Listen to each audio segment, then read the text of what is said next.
Street cred sports. Street cred sports. I'm crossing over. I'm Euro stepping. Hello, this is Kenyon of Street Cred Sports Training, and welcome to another episode of Time to Ball with my co-host, Lee Williams. What's going on, people? How y'all doing out there? Glad to be back on the show, for sure, man. This is episode 112. We were just talking about it, and if you know, you know. 112 was a singing group. Absolutely.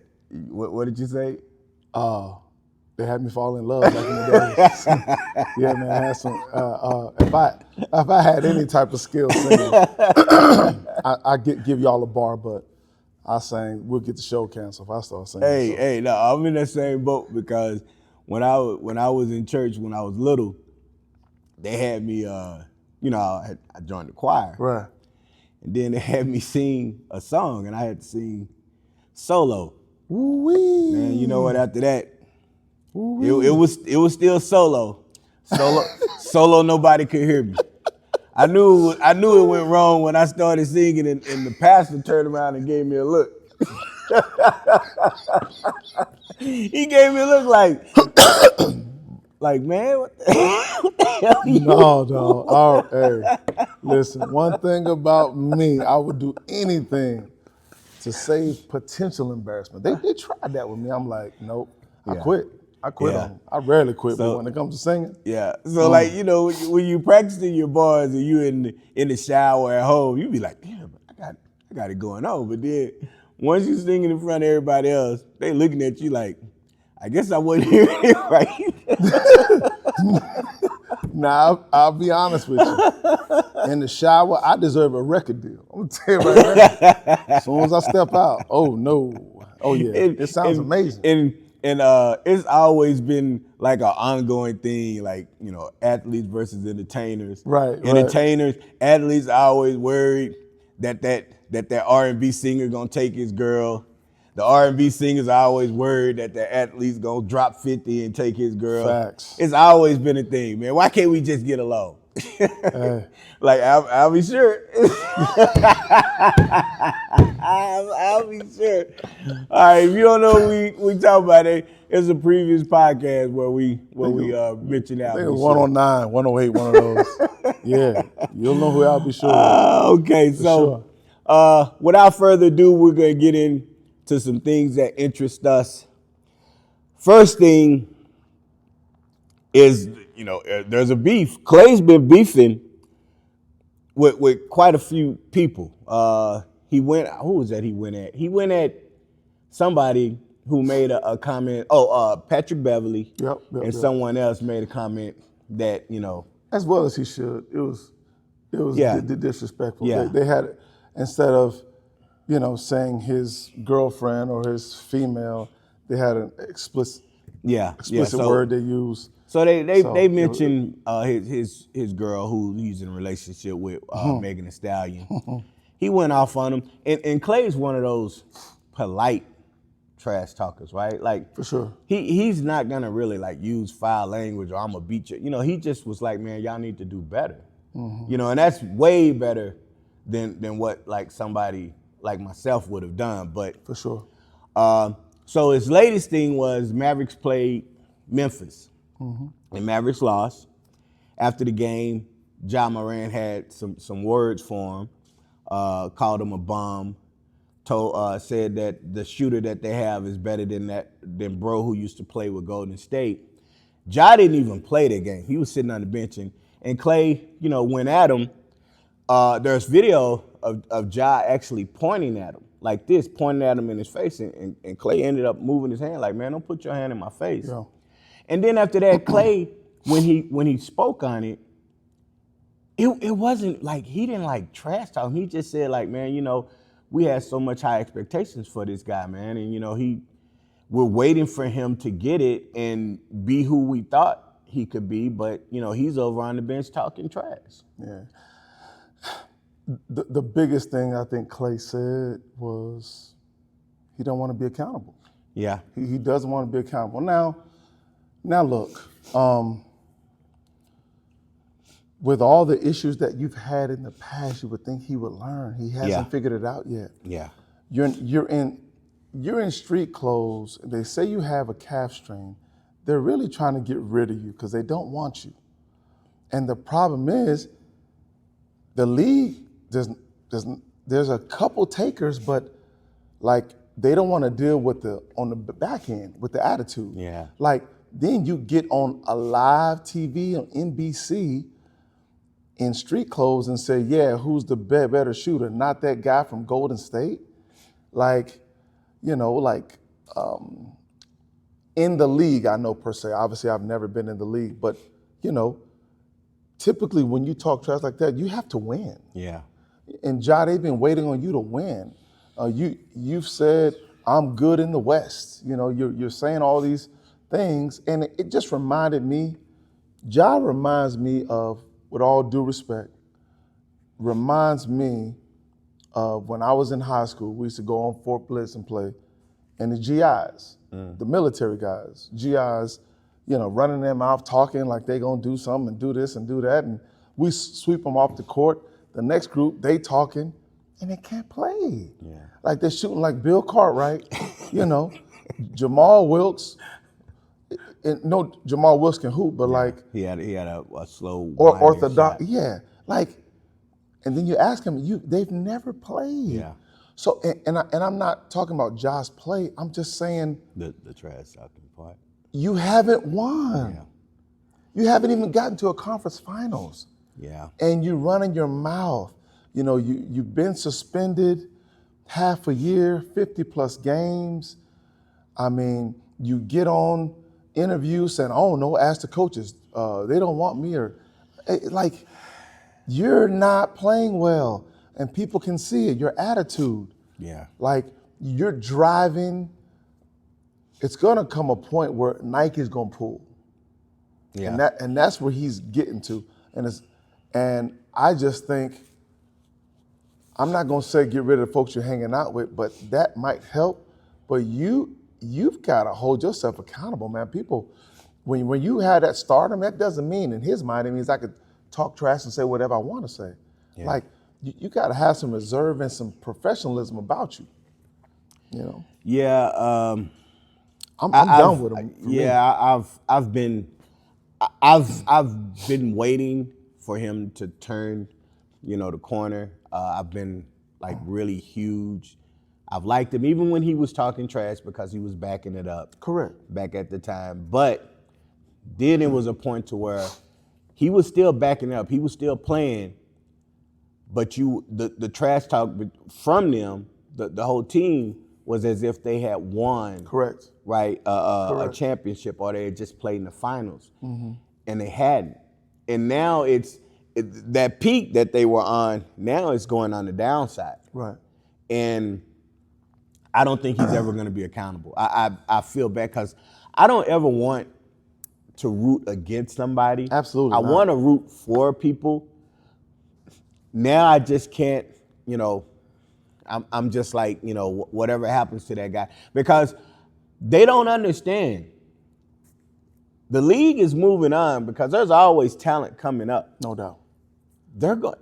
He probably doesn't see it, and I hate to think it, but it looks like he could be on his way out. Because if you try to ask yourself, they're going to trade him. Who can they trade him to, right? He started to be injury prone with being out with injuries, little nagging stuff, not like all the time, end of the season stuff, but he's been out. His production is such that you have to tailor it to him. If you tailor it to him, he's going to be great. But right now, it looks more like he doesn't want to buy into some of the stuff that they're trying to do. He might be upset. I didn't think they should have got rid of Taylor Jenkins, but at the same time, it doesn't look like he wants to try to change the way he plays, right? So then you ask yourself, what other teams can you go to that's going to give you the keys and let you do those things? Well, any team giving him the keys right now is done. Yeah, Because- but there's always somebody out there that says, hey, you know what? We can take them, we can change them. We'll will put stuff in place for him. No. At this point, I just don't think so. They have enough stars that they don't need Ja. The league is better with Ja. However, there is no organization that's going to deal with that backlash and all the drama. It's too much money spent. I'm not even disappointed. I'm just sad because I see it. I see it coming. Yeah. You know, I And see he it doesn't. coming. He doesn't see it. Look, I'm old enough to have seen games from the 80s, Right. games from the 90s, from the 2000s. There are certain players, not off the top of my head, I can think of. There are certain players at times that were starting to be more of a problem, and then they just kind of disappeared. Vernon Maxwell, You don't see them. great player. Vernon Maxwell, great player. Yeah, so for me, man, I just, you know, and look, Klay, I don't know. Somebody pointed it out. Klay felt like he was going to be there to play with Kyrie and Luka. Right. He knew he was going to get a lot of Right. open catching 3 shots. Right. And now they're not there. They bring Anthony Davis, and it's a different dynamic. So he's trying to figure out his shot there. Mm-hmm. And it looks like he tries to carry the teams at times, and he tries to do a little bit more than what he's always been. Mm-hmm. And it's like he's pressing. So his shot is still there. Yeah. I'm going to say this. I'm going to give him his credit. He was 6 for 12. He just happened to miss the last shot to tie the game. He made some big shots. I think, he's really trying to get out of the funk that he was in, the relationship funk he was in, and Go with that. get past that. I mean, it's what it is. And so, but one thing I respect about Klay, he's a consummate professional. Yeah, he is. He's always professional. Even when he's the angriest, he is very, very professional. Ja can learn a lot from, as they say, the OGs. Yeah. I mean, if you just look at what Klay said about Ja, Yeah. that to me would be enough to be like, damn, man, maybe I was, like, he didn't come after me the way I did. He didn't call me names the way I did Right. him. So, And he had a lot of material too. yeah. I mean, he had Ja. There's a lot of material that people can speak on, but I'm gonna blame the last coach, Taylor, because now it seems like they let him do whatever the hell he wanted to do. Yeah. And there was no culpability, there was no accountability, and he was, he just ran amok. Yeah. Because that guy's a good coach. Yeah, and he he had is. those guys playing well. He is. However, I really feel like that was the drawing point.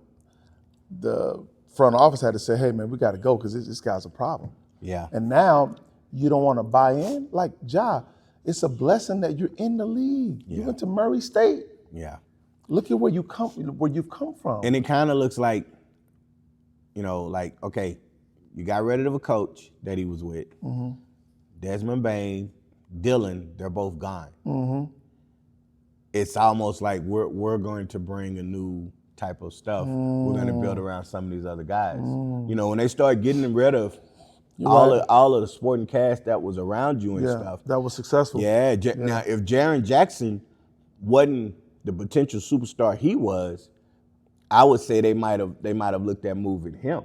But I think they might look at building around him. That's exactly what's going to happen. I mean, he's a big that can score it, that can shoot it, and what he has pedigree. His dad played in the league. I really think Ja was a fire starter on that team to get everybody talking. To me, it seemed out of character for the big. I forgot his name again. What was his name? The big you just mentioned. Jaren Jackson. Yeah. Junior. Yeah, Joe Jackson Jr. Like he's a talent, and so you can build around a guy like him because he's gonna build guys up. Yeah. And he has an understanding of how to act. When you get in certain rooms, when you're in the NBA, you gotta know how to act. Yeah. You have to. The days of doing whatever you want to do in the 70s and 80s, like those days are done, even a little part of the 90s. Yeah. And as you said, hey, I vividly remember the guard that was with the Suns, he's now with the Clippers, came from Washington. Oh, Bill. Bradley Beal, he was talking to his AAU team. He said, man, the way y'all play, you're not going to the league. He said, you're going to have to guard somebody like me. He said, secondly, in the league, they pay you to leave. Like, people will pay you to leave, and that's what y'all don't understand. He's thinking, man, people will pay you to get gone. Yeah. Job, man, please. Nah, it's too late for that. It's man. too late. And he's selling shoes. Yeah, it's too many. It's too far gone? Yeah, it's too many incidents of, and I get it. It's like, this is who I was to get where I was. Mm-hmm. So it's like I gotta stay true to that person. But as you get older, you have to evolve. And absolutely, I don't think he's gonna get it. So let's move on. Next topic. Man, you moved on like he was dead.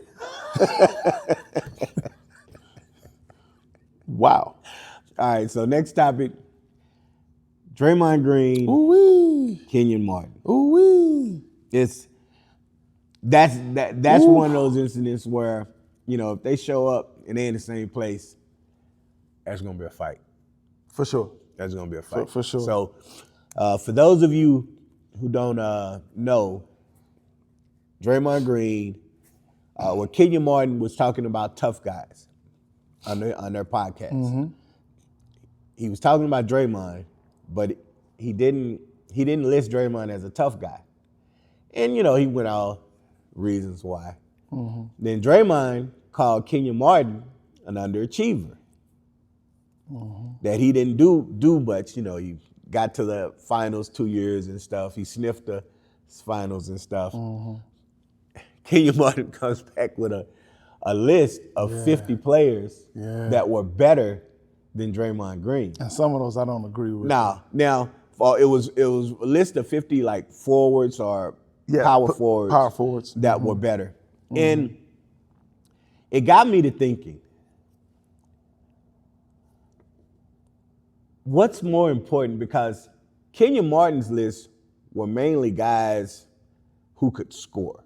Mm-hmm. Give them the ball, they could get you. They averaged between 15, 25 points mm-hmm. throughout their career. Right. Dreymond doesn't do that.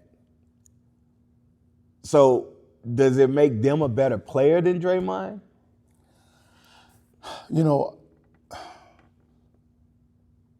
Specifically now, I just think the league, there's more specificity as far as roles.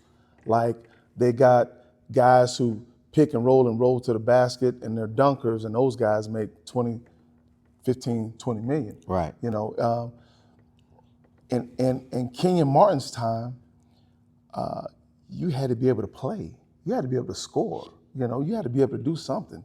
And so whether it was a Kiki Vandeweghe or Adrian Dantley or whoever. Not all of them, because Dennis Rodman wasn't a scorer. But Dennis Rodman was the first to come in and have this type of specificity. Like, I do this, and it's so elite, you have to account for me. There you go. He started it. Now, but I'm saying, there you go, right there. He was so elite at what he did. Mm-hmm. Other stuff didn't matter. Right. So that's where my head goes. I hear what Kenyon's saying, but like, I don't know if Kenyon's point is you can't score the ball like these guys. I'll be like, yeah, absolutely. But then if you bring in all of the stuff that Dreymond does, then you have to shorten that list. He moves up that list, to me. And I'm not saying Kenyon's wrong. I'm just saying it the way I understand how he's looking at it. I'm trying to balance both. Right. I'm trying to balance both. Right. And that point I do agree with. However, I think what Kenyon Martin is saying is that the guys he listed could be successful in any era. That's kind of how I took it. Okay. You see what I'm saying? Okay. All right. That's how I took it. But see, I didn't listen to the whole thing. Mm-hmm. But yeah, okay. If I mean, not all of them. no, not all of that list. No. He had a top 25. Right, and then he ended up going to 50. Yeah, the top 25, 30, like I forgot. Those solid fours. Yeah. You know, I mean, yeah. But at the same time, I just don't. Kenyon Martin has to be careful because you went 5 for 21 in the finals, and you know I didn't really believe Kenyon Martin underachieved until Dreymond pointed that out. Yeah. So you had one All-Star, but at the same time, and he was not on one all defensive team, but that was because Kenyon Martin had a reputation. Yeah. And the league didn't want him on those lists. Kenyon Martin said that as number one pick, he was brought in to score. But then when you look, like when you go through his stats, the highest he had, I think, was 17 points per game. Now, I don't know if he meant he was going to help score or if he was the primary scorer. I see what you're saying. Okay. If he was supposed to be the primary scorer, one would look and say that's probably not good, stats. But if he was going to be like an ancillary scorer, then yeah. But I'm not even, I don't care about. I mean, Kenyon Martin was impactful, and he from my hood. Absolutely. So Yes, I'm gonna rock with him all day. But If I had to choose between the two, I'm choosing Kenyon Martin all day, just because, if you're gonna get into a fight, you probably want to have him on your team. Yeah. I think Kenyon Martin can guard. I think Kenyon Martin can guard multiple positions. I don't know where Kenyon's ball handling. No, it doesn't compare to Dreymond. It doesn't compare to Dreymond. But if you put Kenyon Martin in Dreymond's spot right now, during them years, do they still win like that? I do believe so. I do believe so. I mean, you're talking about two great players. Yeah. Two great players, and they just do it a different way. Yeah. It would be like trying to compare. I'm just going to throw out some names. It would be like trying to compare Mark Price and John Stockton. Yeah. Like Mark Price, he invented splitting the pick and roll. He invented all those things, the midi pull up and all that off the split. John was just different. But still, you're talking about great players. So I really believe Dreymond respects Kenyon Martin.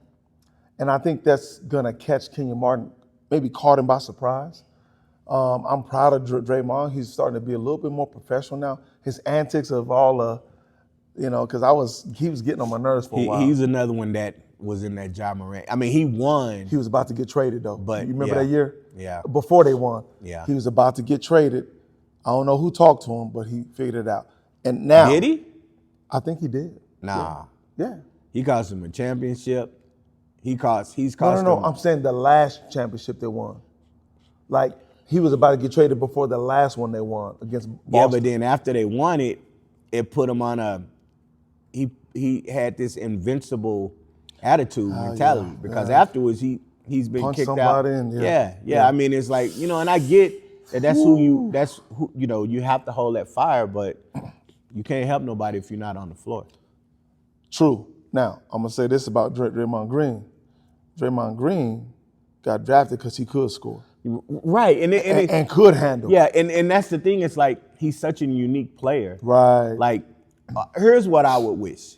And I know this podcast is not going to be shared. They're not going to be talking about time to ball. But I wish these guys, the Ja and the Klay,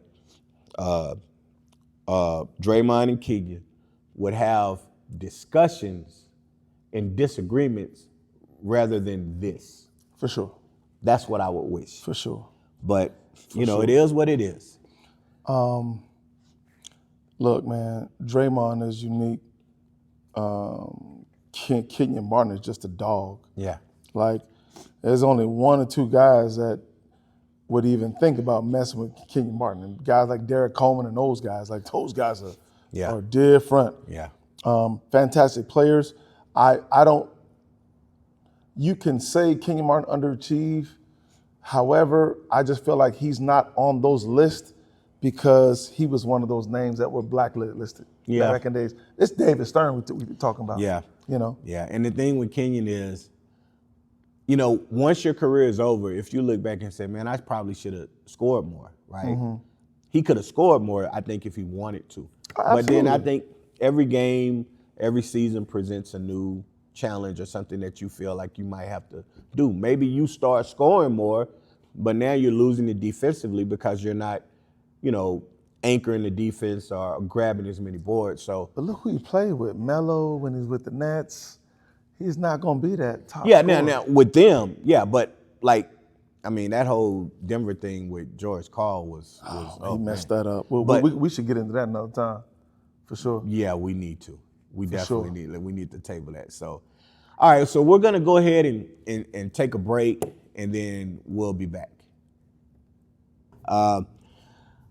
So we're gonna get into our basketball ideology. We're gonna start off with drills to expose if you have ball control and body control. Now, why do I bring this up? Because, as you know, last week we didn't have a show. I was in Lubbock visiting the grandbaby, and Mr. Lee Williams was up in Lubbock doing a tryout. So I was like, you know what, let me go and watch this tryout. And I told him, you know, I'd help him out if he needs. And he asked me, yeah, cool, I have you to do some ball handling stuff. And I was like, okay. So then I get there, and he's doing ball handling drills with them on one side. They're doing shooting on the other side. And I'm like, kind of like, well, what do you want me to do? Like, you know, you're doing everything. I mean, I could just do what you're doing in a different way, but, you know, I don't want it to be repetitive. And then he's like, well, I need to see, who knows how to handle a ball and who doesn't. And I'm like, okay, well, my mind went to a perfect drill that I use with ball players to work on their ball handling and control. And I was like, well, it's going to be tough for them. They're not going to see it at first, but it's going to be tough for them. And he's like, I don't care. We need to see it. Absolutely. So I did the drill, and it's fantastic. basically it was you know, we're past the half court line, but you know, I'm a defender. I'm gonna push you to the right. You dribble to the right about 3-point line. You do kind of like a stab step. I'm trying to get these names because everything has names. Right. And then you do an in and out spin move. Finish with your left hand. And then I had a couple other ones just to counter, just to kind of see where they were. The problem was I knew after watching them go, when we went to the left side, I mean, they were struggling on the right side. They were going through it. I will say they weren't giving up. They were all trying to do it, right? On the left side was when I knew, and I told April, who didn't record the way she was supposed to, so I had to fire her from it. I had to hire her back anyway. I'm about to say. I fired her. Talking crazy. I fired her, then I had to hire her back. But I told her, you know, the other side is going to be the side that you're going to see the most struggle. And it's the same drill, dribbling down with the left. So you got to dribble the ball with your left from almost by half court to that same spot, do an in and out spin. And that's where the problems were more than on the right side. I felt so bad. They would kind of give me a look like, I'm trying out for this team. This is what you're having me to do? First and foremost, I was not doing dribbling drills. I was just having them run through some stuff. No, he was doing drills. He was putting up some combos. Okay. I don't think so, but the thing that I wanted, and we had spoke to the parents about this prior to us even starting the trial. The trial I thought it went great. Oh, yes. We had some talent there. Right. I really felt like, you know, we had to explain to them, like, failure is necessity for growth. Right. A failure is a blessing. They looked at me like, excuse me? Yes, when your daughter fails, it's a blessing. Now you regroup, you're dealing with adversity, you see how people respond. And so what he was doing was trying to get to your third, fourth, and fifth move. And like, struggle is not the word. You know, when the government shut down and the EBT cards didn't work no more, that's what it was like. That's what it was like. And I was thrilled. I was happy. Our head coach for the 17U, he jumped in the drill. He was excited because you want to see how they respond, how people respond when they fail. Those are the kids you want to recruit. Yeah. They may not be as skilled as somebody else, but really understanding that mental piece, like, okay, I didn't do it right, but I'm gonna get it. And so that's what I was looking for. This was dynamic ball handling, okay? It is not of the norm. And so, and it was combos that some of these kids have never seen, just being honest, never had to deal with, as well as myself. Like, you know, I'm like, oh man, that's nice. I need to using that. But, you know, to me, it was great. And I'm not saying it because he's here. You know, Coach Russell, one of our parents, Lance Crenshaw, he definitely liked it, had his daughter on the side, his eldest daughter, who's a freshman now, Division I prospect, Breesa Crenshaw. I mean, he had her doing some stuff and had her like, wait a minute, what, you know, but she was inquisitive enough to keep asking. Because afterwards, I saw over, and I got video of it actually. April got video, so I'm gonna post it at some point, but she was over there trying it, and I was like, okay, let me go over there and help her. Mm-hmm. And, you know, and I was helping her. That. Yeah, and like, you know, it's not like, oh, well, this is you're teaching her this dynamic move that she's never gonna be able to use. What I was teaching was footwork and ball control. Absolutely. And body control. And yes, if she executes it and gets comfortable, she can 100% use it in the game. So I just felt bad because I'm like, man, I'm gonna run into one of these people at the store. They're gonna be like, there he is, Bobby. That's the guy who kept me from getting on the team. Get him. Hey, listen, man. Like, when it's easy, you're comfortable. Yeah. One of our mantras or mottos, whatever term you want to use, like, we want to see you being comfortable with being uncomfortable. Yeah. You know what I'm saying? When you're uncomfortable, like, how do you play? Do you play different? How fast do you recuperate? Or, I mean, all those things going, whether it's on defense, offense, and the moves that they were doing, if you play against the right person, you're gonna need them. Yeah. Every last one of them. Yeah. And that's the difference. So let's just say our city, you know, you probably wouldn't need them here, but as you get in the playoffs, you get somewhere else, you're going to need them at some point. Now I will say, there wasn't one that was just totally lost. Like, they had no clue what to do, and they were just that bad. Like, they looked like a beginner. Everybody there, I would say, because I call it the 9 stages of development. Okay. I have beginner, intermediate, and advanced. Mm-hmm. In the beginner stage, I have beginner, intermediate, beginner, advanced beginner. Gotcha. And then intermediate, same thing. Beginner, intermediate, advanced, intermediate, and advanced, and then the same with it. So I would put most of those girls probably between, because some of them were young, right? Yeah. So I put some of them probably in that intermediate beginner up to advanced beginner. Yeah, you know, I'd agree. But yeah, I think you're being nice. I was at least pleased that some didn't give up and just do their own thing. They were, to me, that was the key that I was watching was, are they're going to struggle with it, but are they going to try to get it down, or are they just going to say, I don't know what I'm doing, so I'm just going to do whatever I want? I only saw one participant do that the first time, but because I think that she wasn't sure how it went. Mm-hmm. But then the next time she did it, she did better at the drill. Boy, you weren't looking when you were dribbling. You were doing the example. They was like, I'm cut. I'm not gonna make the team.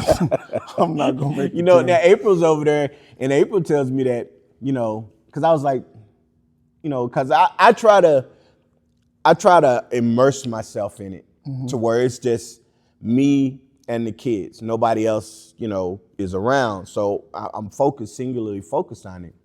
So I wasn't paying attention to your feedback, what you were saying. The coach, he wasn't really saying that. He was just there to, be an obstacle.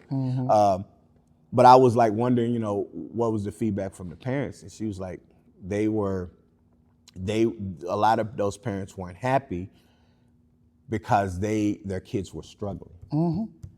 They were struggling. Yep. And that just means you're not there. Yeah, I mean, we talk about this all the time. There's levels to it. Yeah. Yeah. And so everybody's has an idea of where they think they are, and that was an awesome drill because it gave everybody I think it put everybody on the same playing field. I'll agree because that's even the beauty of it. Because even the most skilled ones could do it, but they weren't commanding it. On the right side, Correct. they could do it, but they weren't commanding. On the left side, everybody looked the same. Absolutely. Everybody looked the same. Absolutely. So, shout out to you for allowing me to participate. Shout out to those parents. Shout out to your daughter for being in Lubbock. If she's not in Lubbock, you're not there. So, El Paso Tryouts coming up after Thanksgiving. Okay. El Paso Tryouts. So we have to definitely break that so we can make sure we get that out to people. Absolutely. And see if we can get some of these kids in there. So, I appreciate it. You were telling me that one of the Lance was like, I wish he was up here or something like that. Yeah, man. We had a couple parents like, where does he live at? No, he lives in El Paso. Oh man. So, I'm actually reaching out to all those kids today and tomorrow, and then we're gonna have a discussion. I'm going to, which I told them I would, bring up the fact that give them an idea what they thought of the training, and to me, I wanted to get them to understand that you can do this remotely very easily. Yeah. And I don't think a lot of people understand that. And so I think that's something I'm gonna definitely push out to them because I know they're gonna ask me. So yeah, and that's the thing. It's not like a selling point, and he knows every time I'll do one of these, they're like, hey, well, bring your business cards or bring your information. Because people are gonna ask, and I'm like, I don't do it because I'm there for the purity of it, whatever it is. I'm not there. Ladies and gentlemen, talk to this man. If one of those parents were to come up to me afterwards, and I've had it happen where they say, hey, can I get your information? I'll gladly, because that's organic. I don't want to. I never want to be like. You ever went to a timeshare when you were in Vegas? You never went to? Oh man. Okay, so if when you're in Vegas.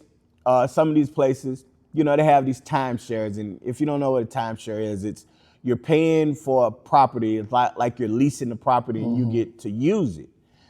Some people say it's a scam. Other people are okay with it because it's a piece of property that you can use, kind of like a vacation, lease, make some money and stuff like that. Well, generally, when you're in Vegas, at least when I was going, you'll have people say, hey, you know what? We want you to come to this presentation. We're going to give you free tickets to this. We're going to give you food and stuff. So you go because most of the time it's free this, free that. That's what you hear, and you go. And then once you get it, they try to lock you into these timeshares. And it's almost like they don't want to let you leave. Like, man, I just came to listen to the presentation, and you told me all I have to do is listen to it, but you're not letting me leave. I don't want the free tickets to this or that. And in my head, I'm always thinking, I don't want anybody to think, oh, he's going to try to sell us something. You know what I'm saying? Even though I should be, I never want anybody to think that's my main purpose. The thing is, when those kids were struggling, that was the selling point in itself. All right. You should have been throwing cards up like this here. Stop. Dude, man. I'm sorry for all the coughing, and you making me laugh, and it's hurting.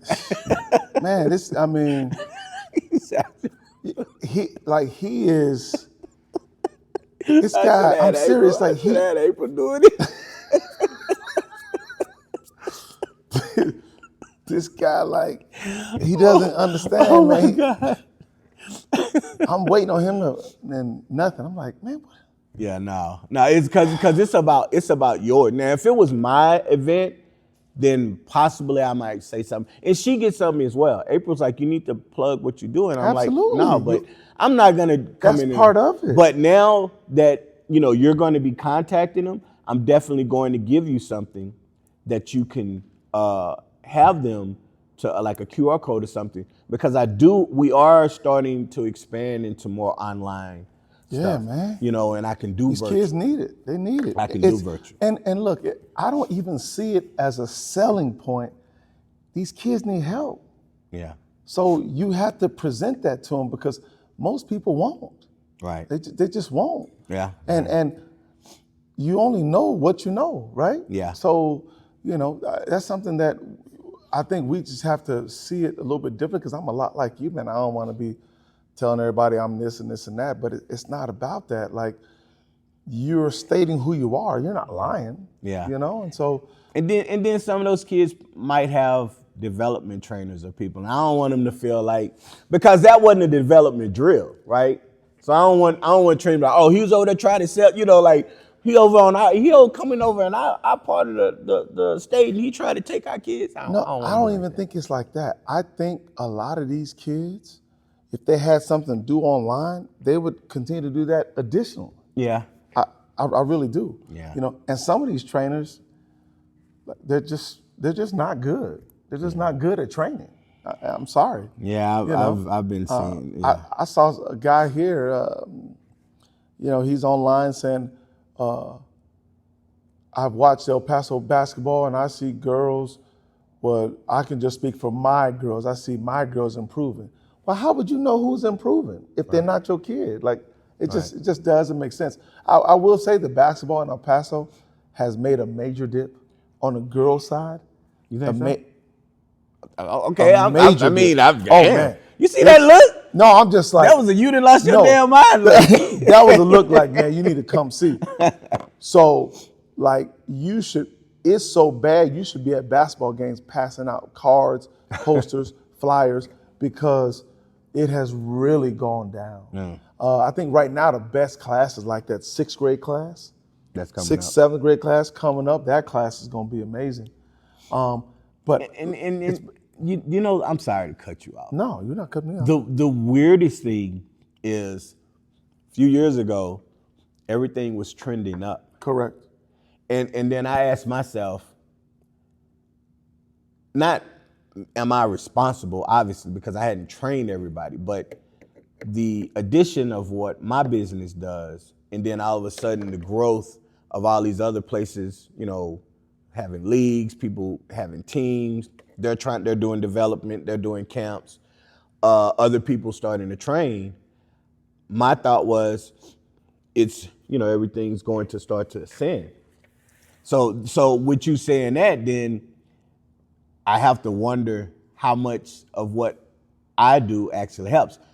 I know it does for my participants. Mm-hmm. I can't speak for people that go elsewhere. I'm going to speak on it. The drop-off that we had here in this city is like the rap game in 2010. You get too many of them, yeah, it's terrible. Yeah, that is true. And what has happened, see, when it was trending up, there was very few guys and girls that were legitimately training, right? There may be 2 or 3 in town that I know of. There may be more, but I'm just saying, like, that I can say, hey, that kid's different. It was completely obvious.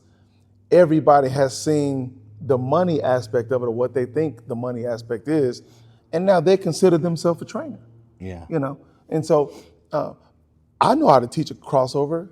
Listen, it's about the details. Yeah. Anybody can teach a crossover, but what about the when, the where, the how, and the why? Yeah. That's where the training piece comes in.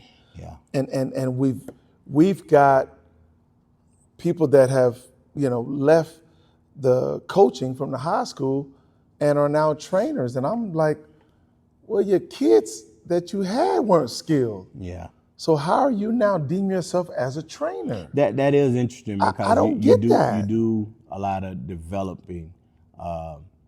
You know, there are some that are really good at developing the kids at their school, and I know, granted, they don't get to pick and choose. I always wonder about. I think I'm most proud. I'm most proud of the clients that I've gotten that started that couldn't do anything. Now they're really good, right? I'm more proud of that than I am of the kids that I got that were already really good. And I obviously added stuff and put them into a different level of basketball play. Yeah. But I will tell you, look, it's like I get clients, all different teams, right? And you get clients from also trainers as well. Yeah, and Speak on it. And I'll when I'll give you an example. I had this client. I'm not gonna say who the team was, and I was talking to him about what surprises me is when I get kids from city league teams that have been playing, and I got to do the assessment. And they've been playing. I ask parents how long they, on the team. And it's like, oh, they've been playing like 2-3 years. So in my mind, I'm thinking, okay, I can do this because they should know this.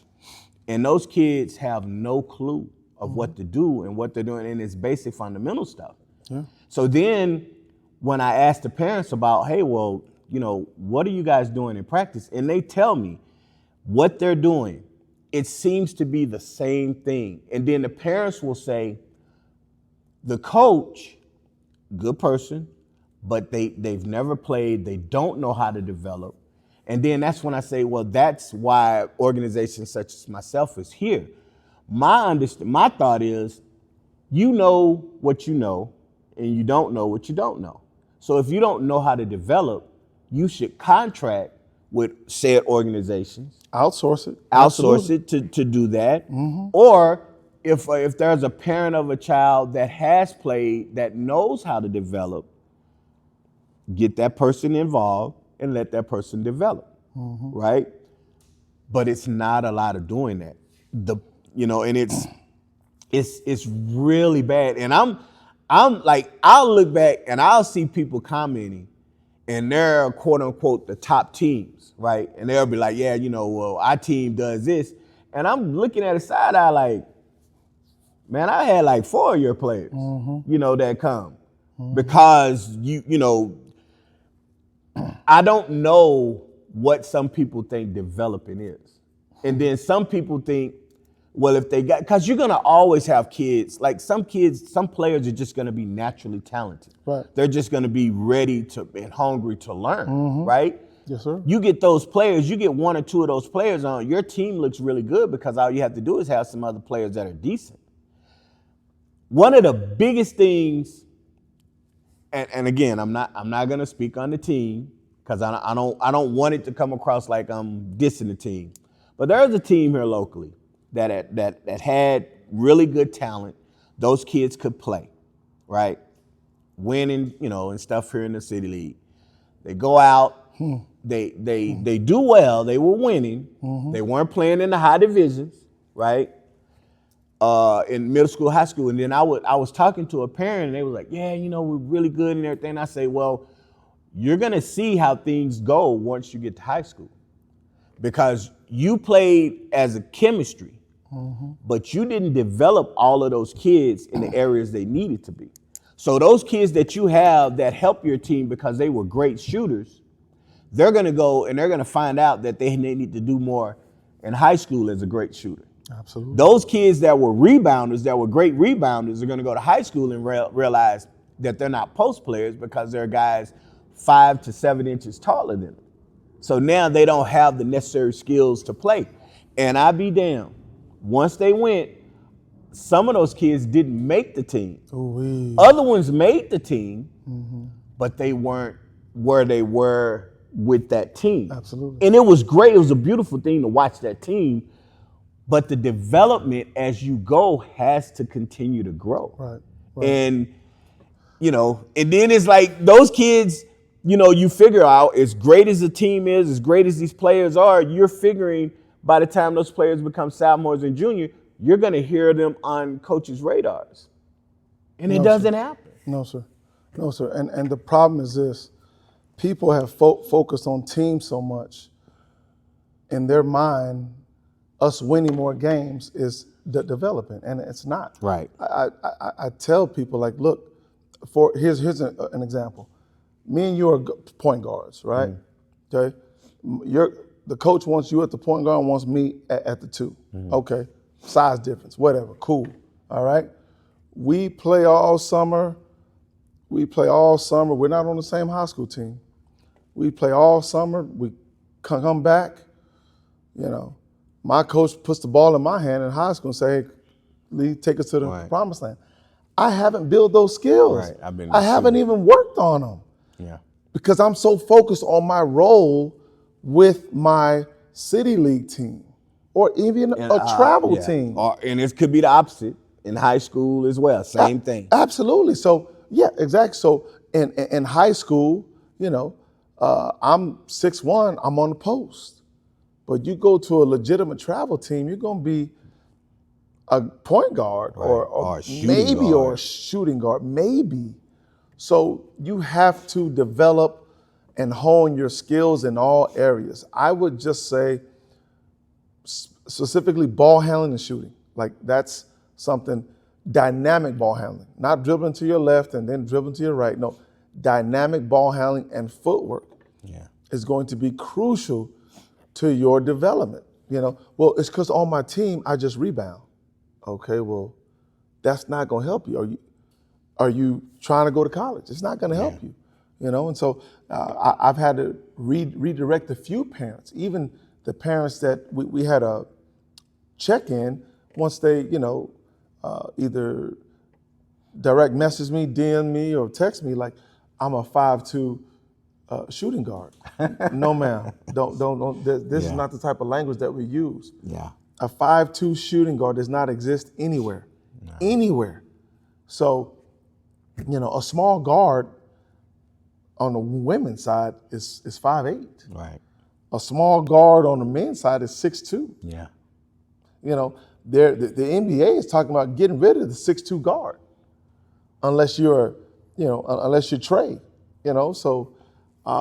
You got to really hone those skills. And they said, if you're a smaller guard, listen, you got to be the toughest player on the floor. Yeah. You got to make every open shot, and you got to deliver. You got to understand pick and roll, and you got to defend 90 feet. I just say you got to be special. That's the term I use. Absolutely. You got to be special. And if you do those things, you're shooting 40% from 3, and you're getting everybody looks, and you're guarding 90 feet, you're going to have a chance. Yeah. Doesn't mean you're going to make it, you're going to have a chance. But like you said, the special ones can control the whole game. Right. And they stand out. Right. You can't trap them. You can't put them in bad spots. Typically they try to put somebody long on you to disrupt you. That doesn't work. Yeah. So that's what he means by special. You got to understand that. Yeah. And I never comment. I never comment on any of these threads. You just lurking, huh? Well, you know what? Because I'm scrolling, and I'm scrolling for just to be scrolling. I'm not purposely like looking for like bad things. Just information. See what's going on. Yeah, because I'm on my news apps and stuff, on the sports apps. Yeah. And then you get on here and you see this, and then it's like, wait a minute, like that's not what I'm dealing with. Mm-hmm. That's not what I'm hearing. And I'm hearing it from parents. Yeah. Right? And it's like, well, why are you still struggling with this? I mean, aren't you guys developing? Oh, well, now they do this. But then you see stuff and it's like, well, maybe I used to think, that's just that parent, right? Mm-hmm. But then when you get 2 or 3 different players from that, and then it's like, well, what their person is saying is not what I'm seeing, right? Yes, sir. But I don't chastise them. I don't say, oh, that's a horrible coach, and you don't need to go there. Now, I'll say it again. There are some organizations that if parents ask me, I will tell them stay away. But it's because of all of the dramatic things and the things like when you start talking about money, they're feeling like they're just taking their money kind of stuff. Right. That kind of stuff. Yeah. But all in all, my job has from day one, it's always been to help the city teams, the travel teams, and the high school teams. Help the city, man. Right? Build Just the city up. try to build up with what it does. And I guess you could say I've been doing well because I get coaches that send them. I've heard from some of the, the different organizations saying, yeah, you know what, you go there, they're really good at what they do. High school, hey, you need to go see this person, right? Even college. I got asked 3 separate schools to go in the summer to go to the college and work with their players in the summer. Cool. That's right. Cool. One, I didn't go because it was COVID, but Arizona. What was it? It was another one going to be in Dallas when I was going to be there, right? But we never coordinated and stuff. But so like, if I'm getting asked to do those things, we must be doing something right. Right. Because you're not going to ask somebody to go if you don't feel like these people, you haven't watched what they're doing. Right. And I put stuff out. So I'm assuming, and then talking to them and you hear what they're saying and stuff, I'm assuming that they know, he knows what he's talking about. He's developing. He has a knack for detailing stuff. So I stay out of it. It's weird. I'm in a space to where I just want everybody to just get along. You can have disagreements, but like the vitriol that some of these, stuff is going. So it's bad it's bad everywhere because, and I'll share that with you later, but I just appreciate, me coming in and trying to help.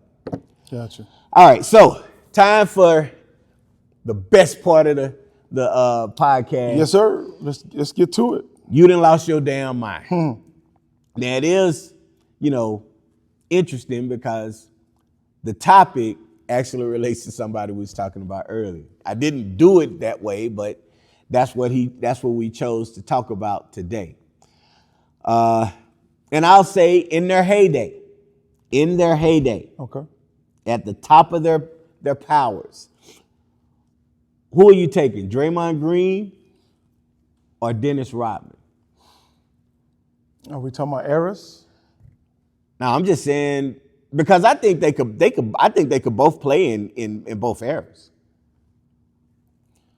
I'm just saying the best that Dennis Rodman was he at his best with Detroit or with the Bulls? That's another question. No, I'm just playing. We'll stick there. I mean, I'm gonna go Dennis Rodman because he is from my birthplace, partly raised Dallas. My parents always talked about his sisters. I believe he had twin sisters, if I'm not mistaken. Hey, from the Cliffs. Yep. And that's I'm going with Dennis Rodman. No doubt about it. I can't. Oh, look at me! I'm doing the 6'7" thing.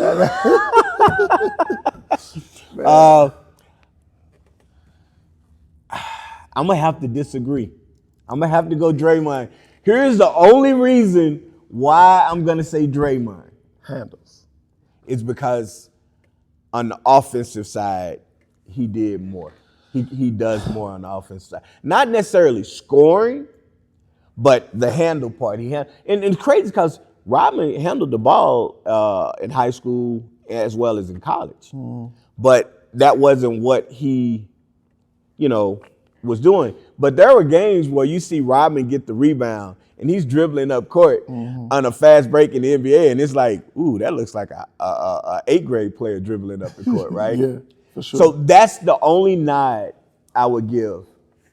And the reason why I would say it was so close is because if we go rebounding, hands down Rodman, right? If you go defense, they're both there because they both They could both guard all 5 positions. The only person I never saw Dennis Rodman guard was the small point guard. Right? Yeah. Dreymond has guarded some small point guards at times, right? Not that he was like locked down, but we'll just say they both can guard all 5 positions.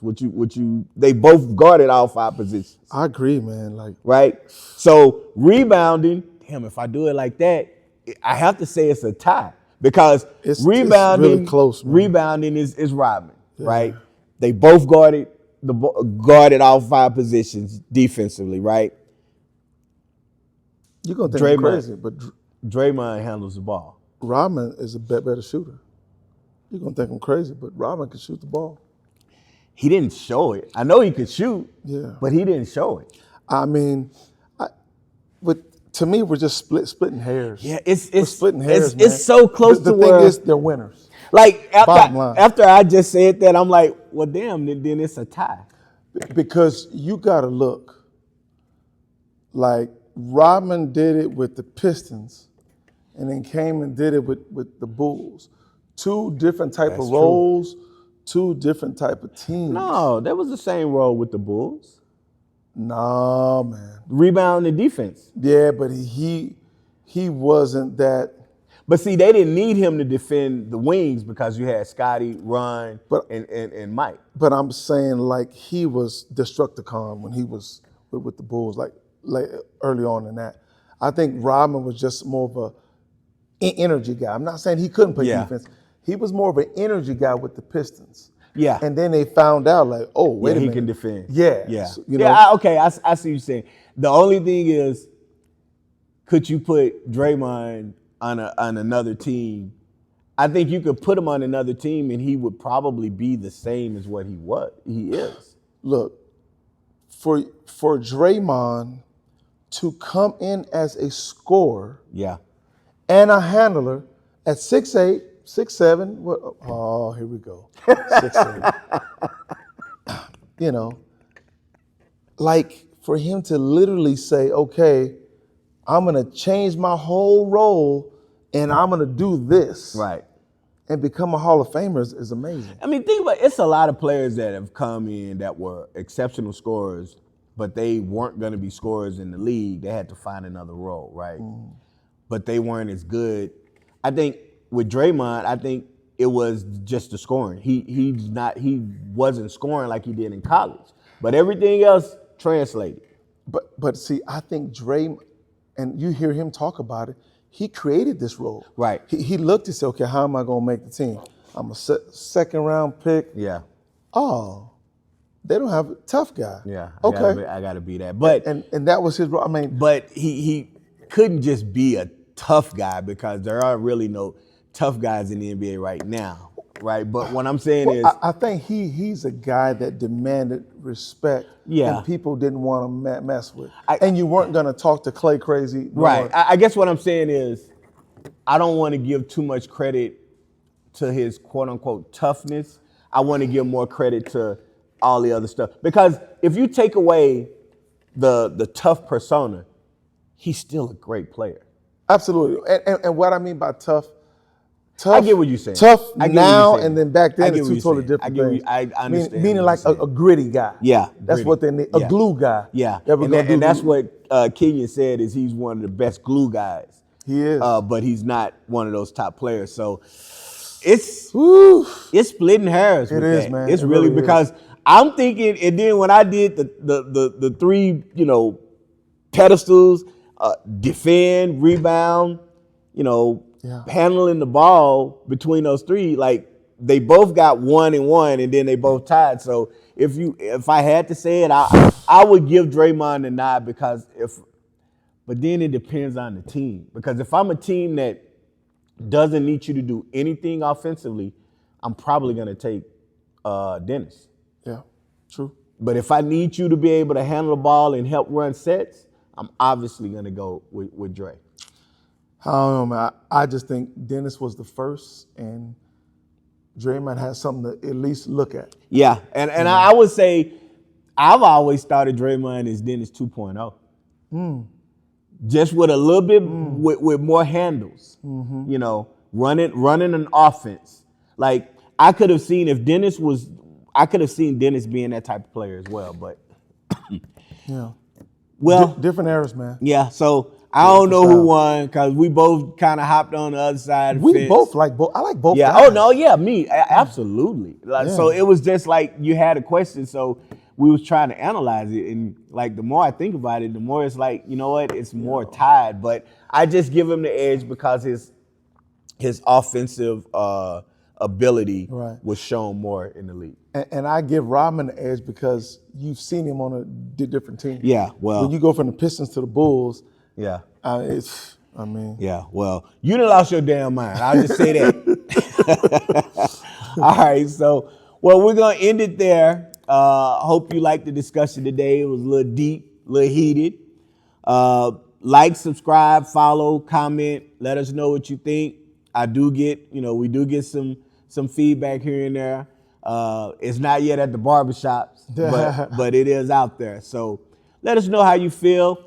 Thanksgiving is coming up, so we want to wish everyone a happy Thanksgiving. What's your favorite meal or part? Man, Thanksgiving. The favorite part of Thanksgiving is obviously the food, but it's really the camaraderie. Yeah. I'll be out of town this Thanksgiving. I hope my mom ain't watching this. I ain't told her yet, but I'll be out of town Thanksgiving, going to watch one of my players play in Cali. Okay. And one of my former players is actually the assistant coach on that team as well. So it'll be full circle. But I just really enjoy good, wholesome food. Yeah. Stuffing and macaroni and cheese. Of course, I'm vegan, so it's a little bit different. Yeah. But I mean, I won't eat anything that don't taste good. So, but man, you name it. Every pie, every cake, not every one, but I'll try it for sure. What about you?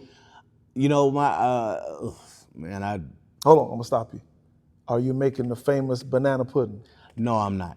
I'm not gonna make my banana. And you know what? I need to talk with you to find out what it is that you can and can't have. Okay. To see if I can make you some. Okay. I won't be making it. He's got a killer.